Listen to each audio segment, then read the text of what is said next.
Ce matin, je voudrais vous aider à comprendre que la vie chrétienne n'est pas forcément aussi facile que nous voulons le croire ou nous la fait croire. Convertis-toi, tu seras heureux. Oui, c'est vrai. Quand on a compris, qu'est-ce que ça veut dire le bonheur? Le bonheur, c'est notre esprit, rempli du Saint-Esprit et de la parole de Dieu, qui nous donne d'obéir. Voyez? Le bonheur, c'est pas la libération de l'âme qui fait n'importe quoi, ni du corps. Cet homme est un instrument que j'ai choisi pour porter mon nom devant les nations. Je lui montrerai quoi? Ce qu'il doit souffrir. Vous vous rendez compte? Le message? Donc, la souffrance fait partie de la vie. Si vous voulez une vie chrétienne sans souffrance, vous êtes des illuminés. Ça n'existe pas. Mais la souffrance est moins pénible. Écoutez-moi bien. La souffrance est moins pénible si on comprend que notre chair n'est pas capable de nous amener dans les plans de Dieu et dans les projets de Dieu pour notre vie. La souffrance, en réalité, si on la transforme en disant « je vais souffrir, mais je vais devenir la personne que Dieu rêve que je sois », parce que Dieu connaît mes dons, mes talents, mon identité, ma destinée, la souffrance est moins pénible. Vous avez entendu? Vous avez une destinée. Mais votre chair et le diable ne veulent pas vous amener dans votre destinée. Le problème, c'est que si vous suivez votre chair, vous serez toujours déçu. Vous serez malheureux. Et vous ne produirez pas de fruits. Mais quand je vois, je suis dans ma 51e année de conversion, je peux dire que j'ai passé pratiquement 50 ans de souffrance. Et les résultats aujourd'hui, ben ça valait le coup. Ça valait le coup parce que maintenant, quand ma chair a des désirs, je lui dis non. Non, non. Non. Parce que toi, tu n'as pas l'intention de m'amener dans le bonheur. Le bonheur, c'est d'être dans sa destinée. Et moi, j'ai passé toute ma vie à éviter la souffrance. En buvant, en me droguant, en me racontant des histoires. Et finalement, pour comprendre que c'est un leurre. D'accord? Mais quand on comprend que la souffrance nous amène à devenir la personne que nous sommes, voyez, vous avez été créé, tout à l'heure tu as prié pour la sœur, et tu as dit dès sa naissance, elle a, voyez, oui, dès notre naissance, Dieu avait un plan pour notre vie. D'accord? Et en réalité, la souffrance, c'est l'émondage. Moi, je suis dans les vignes, et je peux vous assurer que l'hiver, il ne reste pas grand-chose.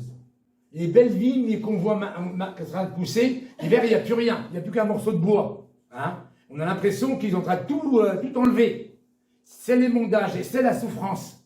Mais dans le but que nous soyons transformés de gloire en gloire à l'image de Jésus-Christ. Et vous allez voir que l'apôtre Paul était comme nous.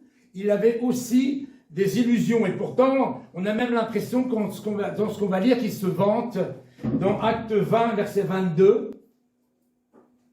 Il dit, et maintenant, voici, lié par l'Esprit, je vais à Jérusalem, ne sachant pas ce qui m'y arrivera. Donc, vous voyez, il est dans une réalité. Il dit, je vais à Jérusalem. Et vous allez voir qu'il est complètement concentré sur Jérusalem. Ça veut dire que vous pouvez penser que Dieu veut diriger votre vie dans une direction. Et puis vous allez voir qu'au dernier moment, tout s'écroule. Jamais j'aurais imaginé que ma femme serait partie. Vous voyez? Ça ne fait pas partie de nos rêves. Ça ne fait pas partie de nos réalités. De se retrouver veuf, vous voyez, en pleine forme. Vous voyez? Donc, c'est pour vous dire que même Paul, il croyait de proclamer la parole de Dieu, mais vous allez voir qu'il s'est trompé aussi.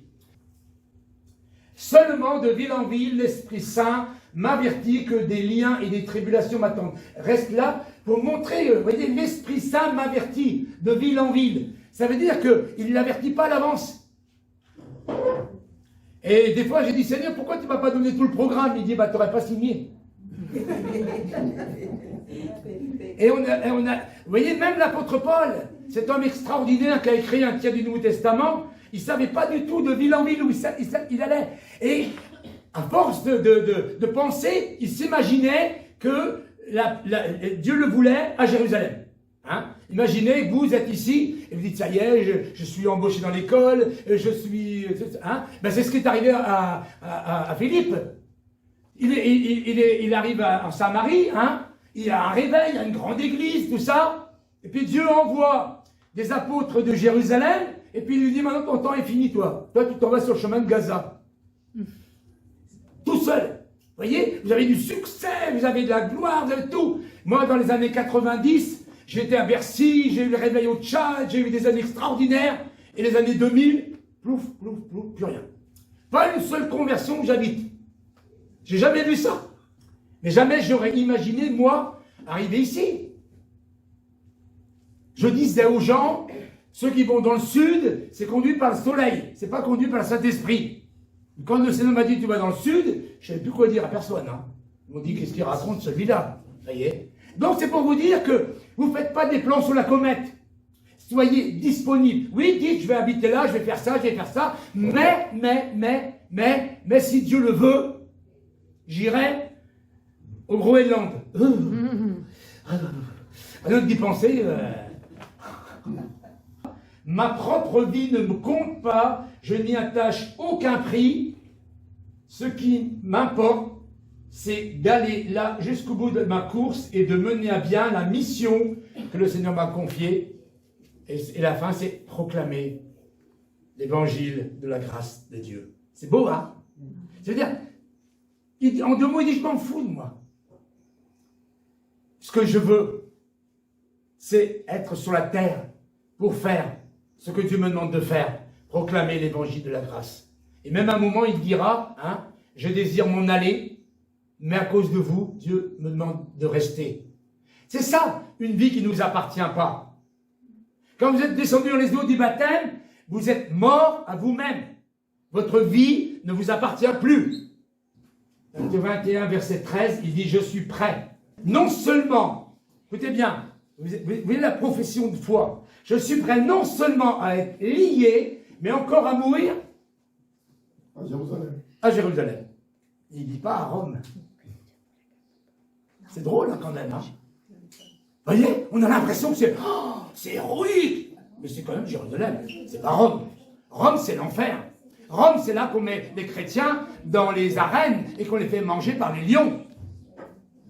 Quand vous dites, Seigneur, je te donne ma vie, je suis prêt.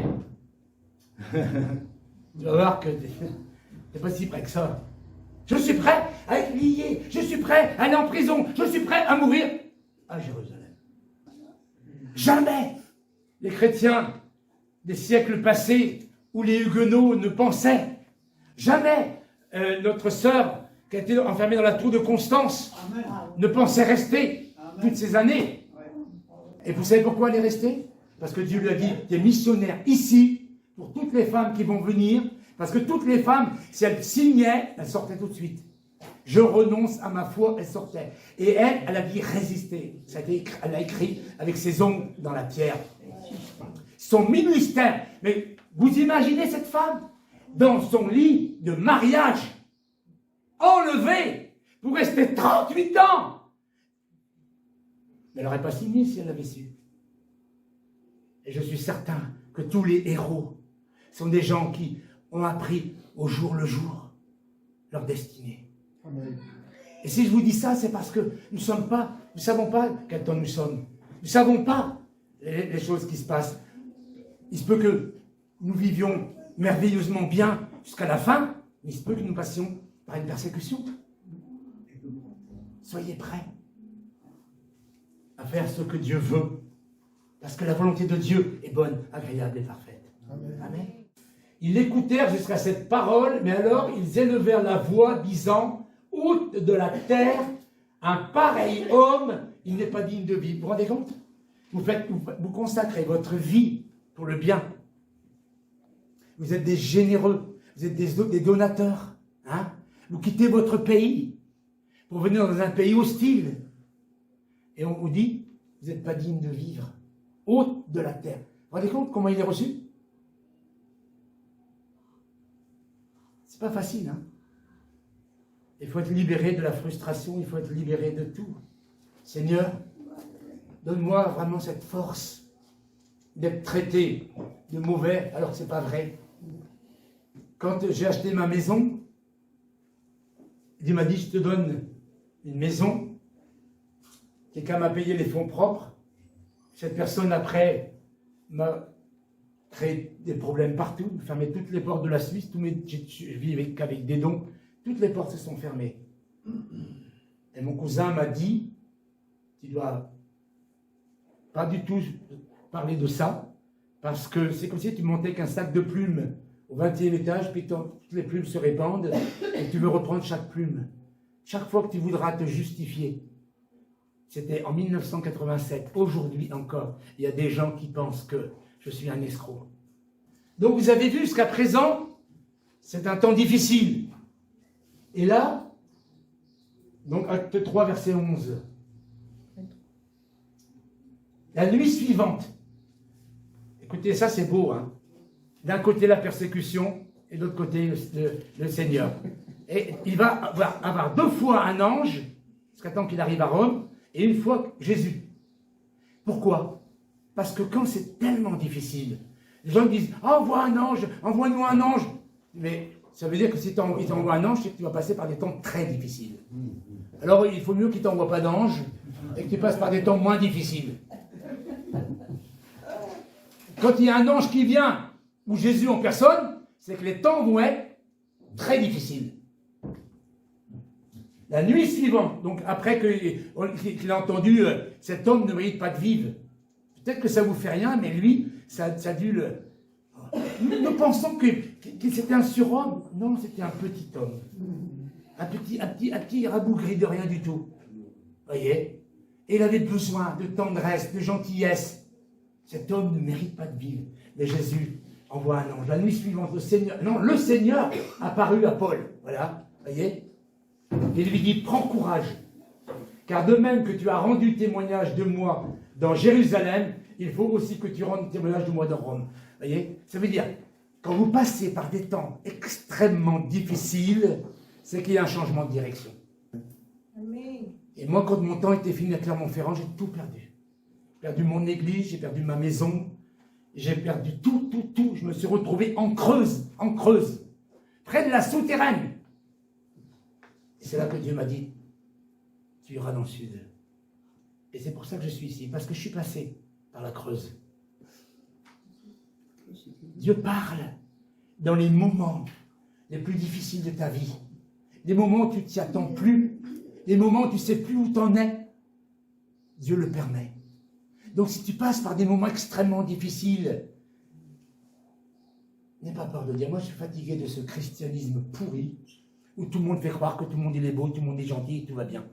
Je suis contre ce christianisme, même du christianisme de mes pères, on avait l'impression que tout baignait bien, tout est baigné. Jamais j'ai entendu mes pères spirituels dire « j'en ai marre, j'en peux plus, je ne sais plus où j'habite ».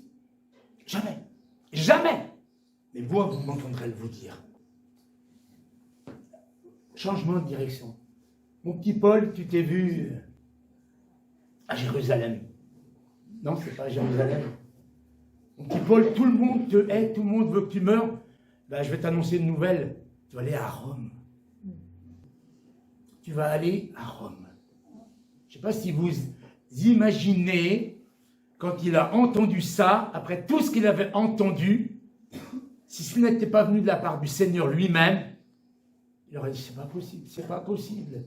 Cet homme est un instrument que j'ai choisi. Je lui montrerai, non pas le bonheur, mais tout ce qu'il va souffrir. La souffrance fait partie de la vie chrétienne. Et je suis affolé de ce que peu de prédicateurs parlent sur la souffrance. Donc, Dieu a dit à Paul qu'il irait à Rome. Et vous allez voir que c'est difficile parce qu'en plus, il n'est même pas obligé d'y aller. C'est impressionnant, hein? C'est du volontariat total. Dieu lui a dit qu'il ira à Rome, mais si j'ai commis quelques injustices ou quelques crimes dignes de mort, donc il est devant ceux qui dirigent, je ne refuse pas de mourir, mais si les choses dont il m'accuse sont fausses, personne n'a le droit de me livrer S'il n'avait pas dit ça, il était libre. S'il n'avait pas vu Jésus, il n'aurait pas dit ça. Et vous voyez le timing. Il n'a pas reçu ça un mot à l'avance. Il y a des voix, on jeûne, on prie, et on pense qu'on va manipuler le Seigneur par le jeûne et la prière. J'ai jeûné 40 jours et 2 fois 21 jours. On ne manipule pas le Seigneur. Amen. Il nous parle quand il veut. Amen. Et des fois, quand on jeûne longtemps, on croit que, puisqu'on a jeûné, Dieu est obligé de parler. Non. Et des fois, on n'a pas jeûné du tout, on n'a rien fait de bien, on a même fait des bêtises, et Dieu nous parle. C'est pas parce que Dieu te parle que tu es dans l'obéissance que tu es parfait. Il a entendu la voix de Dieu et répète la voix de Dieu. Jean appelle à César. Verset 12. Alors Festus répondit. Festus, après avoir délibéré et avec le conseil, répondit, tu n'as appelé à César, tu iras à César. Ça veut dire que ce n'est pas moi, hein. Je suis innocent. C'est la même vie que Jésus. Jésus n'était pas obligé de monter sur la croix. L'obéissance, ce n'est pas un coup de pied dans le derrière. C'est cette maturité qui fait qu'on choisit Dieu plus que soi. Le bonheur est accordé à ceux qui font la volonté de Dieu. Amen. Et ceux qui désobéissent, même si c'est mieux, même si ça rapporte plus, la finalité, c'est pas le bonheur. C'est le déséquilibre. Et on appelle ça après des bébés ridés. C'est des gens qui ont X années de conversion, ils sont ridés parce qu'ils sont vieux, mais à l'intérieur, c'est encore des bébés. Et c'est ça le problème de notre pays. On est rempli de bébés ridés. Il y a très peu de gens matures, chrétiennement, dans ce pays, parce qu'il y a très peu de gens qui ont fait le choix de croire que la volonté de Dieu, c'est la meilleure pour eux. Amen. Chaque fois que tu désobéis, tu t'es fait avoir, tu es dans un leurre, tu es dans l'illusion. Oui, il y a des souffrances, mais la récompense est merveilleuse. C'est à Rome que Paul devait être, parce que c'est à Rome qu'il devait écrire ses épîtres. Quand on écrit, c'est que vraiment on a été transformé. Mais si on ne s'est pas laissé transformer, ce qu'on va écrire, c'est alors. Il faut savoir que Paul, il est complètement livré entre les mains de Dieu. Tout ce qu'on pense de lui, c'est à mort. Et Dieu, lui, est avec lui. Qui voulez-vous avoir avec vous? Dieu ou les hommes? Si vous avez Dieu avec vous, vous n'aurez pas les hommes avec vous. Parce que même nos pères spirituels ne connaissent pas notre destinée. Quand des parents disent, on a un petit bébé, on va le pousser dans des études pour qu'il ait un bon salaire. C'est pas bien. Des parents devraient dire, Seigneur, je te le livre. Tu connais la destinée de cet enfant. Fais de lui ce que tu veux. Je me soumettrai à toi pour le conduire dans sa destinée. Donc, il va chez César. D'accord? Et là, le centurion. Il faut savoir que le centurion, dans les passages avant, c'était son ami. Hein. C'était la personne qui était le plus gentille avec lui. C'est la personne qui le protégeait. Hein? Imaginez, vous êtes prisonnier, on vous emmène quelque part, et vous avez quelqu'un qui est sympa avec vous. Mais la sympathie du monde, ça ne dure pas longtemps. Vous voyez? La sympathie du monde, elle va avec ça. Et le centurion, c'est ce qui va se passer. Hein. Le centurion ayant trouvé un navire d'Alexandrie qui allait en Italie, nous y fit monter. Donc, il monte sur le bateau en direction, il n'y a pas de TGV à l'époque, hein, ni d'avion, c'est le bateau. Un temps assez long s'était écoulé et la navigation devenait dangereuse, car l'époque même du jeûne était déjà passée. C'est pourquoi Paul, voilà, il va prendre la parole, hein, parce que le centurion est avec lui, c'est son ami. Donc il se permet de prendre la parole. Avertit les autres en disant « Ô homme, je vois que la navigation ne se fera pas sans péril et sans beaucoup de dommages, non seulement pour la cargaison et pour le navire, mais encore pour nos personnes. » Le centenier écouta le pilote et le patron du navire plutôt que les paroles de Paul. Voilà, vous vous retrouvez tout seul. Vous avez envie de dire, mais quelle bande de crétins! Parce que lui, il a la pensée de Dieu. Non seulement ils vont mettre la cargaison en danger, ils vont mettre les 260 personnes du bateau en danger, mais lui aussi, Paul. Vous mettez vos mains dans la main des gens qui ne marchent pas avec le Seigneur. Quand vous montez dans un avion, vous marchez, vous devez complètement vous abandonner au Seigneur parce que vous ne savez pas où vous allez. Hein? Et des fois, des détournements, vous n'arrivez pas direct parce qu'il y a une tempête, on a été dans un autre aéroport, il faut changer d'avion. Et ceux qui voyagent beaucoup, ils le savent. Hein? Et comme le port n'était pas, c'est ça, c'est bon, n'était pas bon pour l'hiver, hiverné, la plupart furent d'avis de le quitter pour tâcher d'atteindre Phénix. Vous voyez, la majorité. Quand vous pensez que Josué et Caleb ont fait 40 ans de désert pour une bande de crétins, au lieu de faire 40 jours, oui, des crétins, vraiment des crétins. Donc vous subissez les conséquences des autres. Voilà. Tout ça pour vous dire qu'il ne faut pas vous révolter dans ce pays où vous êtes, même si vous n'êtes pas d'accord avec ce qui se passe et les décisions qui sont prises. Oui. Déjà le centenier et après la majorité. Arrêtez de rouspéter. Paul, il ne va pas rouspéter, il va au fond de la cale prier. Quand tout le monde est contre toi, quand tu veux te faire des choses que tu ne veux pas faire, te conduire là où tu ne veux pas aller, arrête de rouspéter. Parce que quand il va sortir, il va dire « Mes amis ». C'est la preuve qu'il surmonte le mal par le bien. C'est la preuve qu'il aime, c'est la preuve qu'il bénit. Il n'est pas en train de dire bande de... Ce que je viens de dire d'ailleurs. Paul ne dit pas ça. Pourtant, ça en est. Mais lui, non, lui dit « Mes amis ». Un léger vent du sud vint à souffler. Vous voyez là, ils ont la preuve que c'est eux qui ont raison. Un léger vent du sud se mit à souffler. Ils ont dû se dire, toi, hein, Paul, ce qu'il dit, ça ne tient pas debout. Un léger vent. Il y a peu de tempête, il n'y a rien. Il y a un léger vent. Et se croyant maîtres de leur dessein, hein, de leur destin, d'accord, ils levèrent l'ancre et côtoyèrent de près l'île de Crète. Mais bientôt, un vent impétueux qu'on appelle Eurachylon se déchaîna sur l'île. Voilà. Quand Dieu dit quelque chose, ça arrive.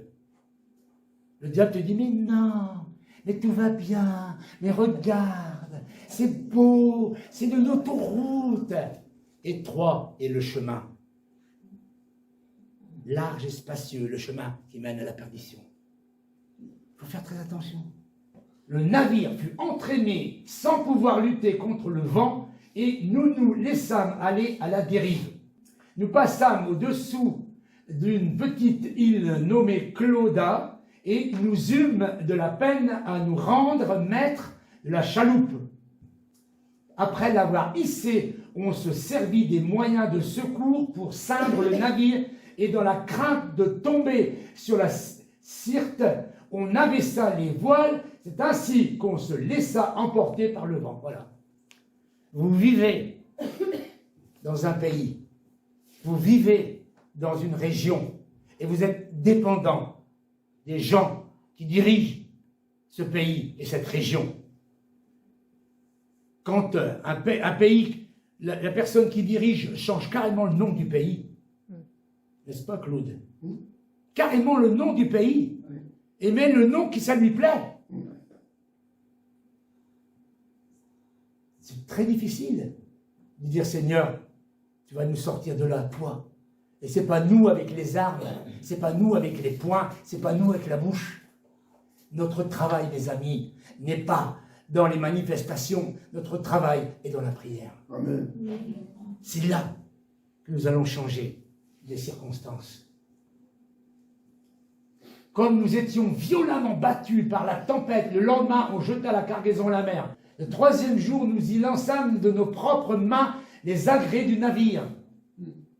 Le soleil et les étoiles ne parurent pas pendant plusieurs jours, et la tempête était si forte que nous perdîmes enfin toute espérance de nous sauver. Alors, jusqu'à il n'y a pas longtemps, j'ai cru que c'était Paul qui disait ça. Non, c'est pas Paul. Paul a entendu, tu iras à Rome. Ça, c'est Luc qui l'a écrit. Mes amis, écoutez-moi bien. Paul n'aurait jamais écrit ça. Paul n'aurait jamais cru qu'il allait mourir sur le bateau. Parce que Jésus en personne était venu le voir et lui dire, tu vas aller à Rome. Si Dieu te parle, même si toutes les circonstances sont contre, Dieu t'a parlé.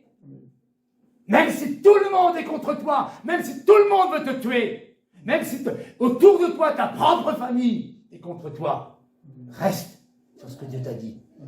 Et là, nous avons la preuve que même ceux qui sont avec lui n'ont pas la foi qu'il a. Pourquoi ils n'ont pas la foi? Parce que la foi vient de ce qu'on entend. Et eux ne l'ont pas entendu. C'est la même chose avec Adam et Ève. N'en voulez pas à Ève. Ève n'a pas entendu. C'est Adam qui a entendu la voix de Dieu. Tous ceux qui sont contre Ève se trompent. Ève n'a pas entendu la voix de Dieu. Elle n'a pas entendu ce que Adam a entendu. Donc le responsable de ce qui s'est passé, c'est Adam. Quand tu entends la voix de Dieu, même si l'univers entier est contre toi, même si tout bascule, ce que Dieu a dit, il le fera. Amen. Et le verset que j'ai reçu à mon baptême, je ne te délaisserai jamais. Amen. Je ne t'abandonnerai jamais. Ne promène pas les regards inquiets. Je suis ton Dieu. Je te soutiens de ma droite triomphante. Je t'appelle par ton nom. Je te connais, je sais que tu es. Il ne m'a jamais abandonné. Je ne t'abandonnerai jamais. Vous avez devant vous la preuve. Dans ma 50e année de conversion, moi qui ai fait des bêtises, des horreurs, que Dieu m'a jamais laissé tomber. Quand il dit quelque chose, c'est même pas par rapport à toi. Il ne te le dit pas parce que tu es capable. Il te dit parce que c'est ta destinée.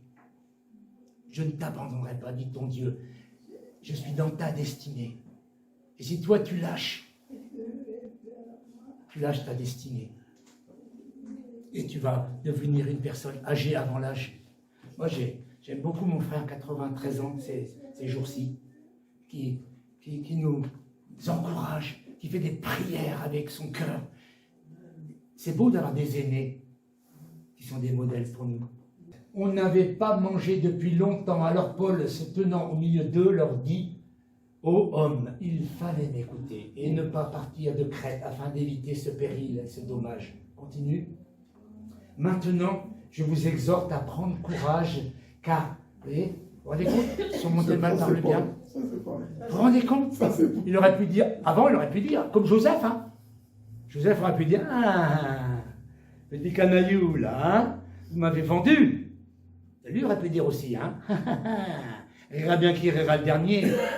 Non, tu es mort à toi-même. Tu n'es pas là pour te venger, tu n'es pas là pour faire des trucs comme ça. Tu es là pour parler de la part du Seigneur. C'est plus moi qui vis, c'est Christ qui vit en moi. C'est le Christ qui est en train de parler. Je vous exhorte, c'est le Christ qui parle. À prendre courage, aucun de vous ne périra, il n'y aura pas de perte que celle du navire. Continue. Un ange de Dieu. Après Jésus, c'est un ange à qui j'appartiens et que je sers, m'est apparu cette nuit. Mais comment est-ce qu'il a pu lui apparaître? Pour qu'il soit dans la prière. Amen. Si tu es sur le terrain en train de manifester, on n'est pas d'accord, le Macron, le ceci, le cela, alors que Dieu nous demande de bénir et de prier pour les autorités. Il ne faut même pas dire son nom de famille, il faut dire son prénom. Oui, tous ceux qui disent Macron sont dans le péché. Qu'est-ce qu'ils racontent? Qu'est-ce qu'ils racontent? Oui, bénissez les autorités. Oui, bénissez, ne maudissez pas. Ça veut simplement dire que Dieu va s'occuper de lui. comme Dieu va s'occuper des Césars. Vous n'avez pas, dans tous les écrits de l'apôtre Paul, de discours contre César. Tu iras à César. Il aurait pu dire, mais non, c'est un tyran, c'est un... Vous voyez, en plus, c'était vraiment des drôles de gaillards, hein, vous voyez, qui prenaient la femme de l'autre, et qui... Vous voyez, c'était l'horreur totale, hein. Vous avez lu un passage où Paul dit du mal des autorités? Non, il dit, soyez soumis aux autorités. Priez pour les autorités, afin que vous soyez en paix. Donc, il n'est pas en train de régler les comptes, là. C'est le contraire. Il m'a apparu cette nuit, après. Et il m'a dit, Paul, ne crains pas. Il faut que tu comparaisses devant César. Vous voyez, Dieu ne peut que répéter ce qu'il vous a dit. Amen. Si Dieu vous a parlé, et puis vous dites, Seigneur, parle-moi, il vous dira la même chose. Il y a des gens qui disent, je vais jeûner, je vais prier, je vais me battre, je vais lier les démons, et croyez que Dieu va dire autre chose. Eh non, il vous dit la même chose. Bah, tu iras à Rome. Voici, Dieu t'a donné tous ceux qui naviguent avec toi. Vous vous rendez compte? Il a gagné le salut. Parce que quand ils vont être sur l'île, qu'ils vont voir le serpent piquer Paul, et que Paul ne va rien avoir, et que tous les habitants de l'île vont être guéris, tous les gens du bateau, ils vont voir les signes, les prodiges, les miracles. Amen. Tu veux que les gens voient les signes, les prodiges et les miracles? C'est pas difficile. Soumets-toi à Dieu. Quand tu te soumets à Dieu, c'est pas toi qui fais les signes, les prodiges et les miracles. Quand tu te soumets à Dieu, Dieu te dit, eh ben, puisque tu es soumis, je vais pouvoir répandre mon esprit. Seigneur, envoie le réveil. Oui, sois dans l'obéissance. Et le réveil vient. Quand je suis allé au Tchad, ils avaient prié pendant 10 mois et 10 mois. Et quand je suis arrivé, je faisais juste une prière, je fermais les yeux. Toutes des centaines et des centaines de personnes tombaient sous la puissance du Saint-Esprit. Même dans les villages musulmans, ils se sont ouverts à l'évangile. La puissance de Dieu arrive quand tu fais confiance à Dieu, que tu te soumets à Dieu et que tu es spectateur de ce que Dieu va faire. C'est pourquoi, ô hommes, rassurez-vous, car j'ai cette confiance en Dieu qu'il sera comme il m'a été dit. Vous avez vu la foi qu'il a? J'ai confiance que tout ce qui va arriver, c'est ce que Dieu m'a dit. Les amis, vous n'avez besoin que d'une chose dans votre vie, c'est d'entendre la voix de Dieu. La foi vient de ce qu'on entend. Et ce que je voudrais ce matin, c'est que vous entendiez la voix de Dieu. C'est pas ma voix qui vous importe. Parce que je peux prendre donner une feuille à chacun ici et dire qu'est-ce que Dieu t'a dit, ça va être différent à chacun. Vous voyez?